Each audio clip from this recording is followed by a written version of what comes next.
Hi friends, welcome to my channel இயற்கையும் நானும். இன்றைக்கி சண்டே, அதனால் காலையில் லேட்டாக தான் எந்திரிச்சிட்டு மார்க்கெட் போகலாம் அப்படின்னு சொல்லிட்டு பிளான் பண்ணி நானும் என் பசங்களும் மார்க்கெட் போனோம்.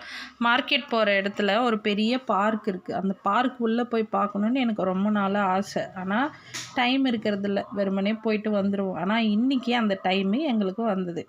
அதனால் அந்த பார்க்குள்ளே போயிட்டு என்ன தான் இருக்குது அப்படின்னு சொல்லிட்டு பார்த்தோம். இது பேர் குடியாத்துக்கு ரொம்பவே மையப்பகுதியில் இருக்கிற ராபின்சன் குளம். அந்த குளக்கரைக்கு தான் இன்றைக்கி நாங்கள் வந்திருக்கோம். இதுலேயே சுற்றிலும் என்ன பண்ணியிருக்காங்கன்னா, வாக்கிங் போகிறதுக்காக செட் பண்ணியிருக்காங்க. எல்லாம் சுற்றிலுமே நல்ல விதவிதமான மரங்கள், செடிகள் எல்லாமே வச்சுருக்காங்க. இந்த குளத்துல நீர்க்கோழி அப்படின்ற பறவை இருந்தது. இது என்ன பண்ணுச்சுன்னா, அந்த குளத்துல இருக்கிற மரத்தில் உட்காந்து தன்னோட ரெக்கையை விரித்து நல்லாவே வெயில் காஞ்சிட்டு இருந்தது. அதாவது உடம்பு சூடுபடுத்துவாங்க இல்லையா, அது போல் பண்ணிகிட்டு இருந்தது. பார்க்கவே ரொம்ப அழகாக இருந்தது. குளத்துல தண்ணி இருந்துச்சு. தண்ணி இருந்தால் தான் அந்த நீர்க்கோழி இருக்கும், இல்லைன்னா இருக்காது. இந்த நீர்க்கோழியை நீர்நிலைகளில் நிறைய இடத்துல பார்க்கலாம். அதுக்கப்புறம் இதை ஒட்டியே ஒரு கோயில் இருக்குது. பார்க்கவே ரொம்ப ரம்மியமாக இருந்தது இந்த காட்சி. காலையில் நிறைய பேர் இந்த பார்க்கில் வாக்கிங் போகிறாங்க.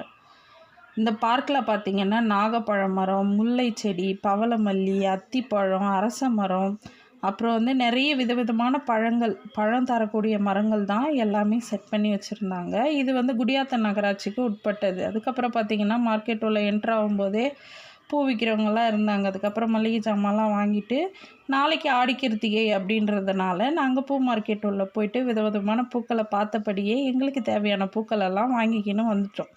வர வழியில் பார்த்திங்கன்னா இது ஆறு, அதாவது கவுண்டன்ய மகாநதி. இந்த மகாநதியில் பார்த்திங்கன்னாக்கா வேலை நடந்துகிட்ருக்கு, பிரிட்ஜு கட்டிகிட்ருக்காங்க. இந்த வேலையை ஒரு வியூ சும்மா நின்று பார்க்கும்போது ரொம்ப அழகாக இருந்தது. அது உங்கள் கூட பகிர்ந்ததில் எனக்கு ரொம்பவே சந்தோஷம். அதுக்கப்புறம் நாங்கள் வீட்டுக்கு வந்துட்டோம். அவ்வளோதான், இந்த விளாக் முடிச்சுக்கிறேன். தேங்க்யூ ஃபார் வாட்சிங். Bye bye.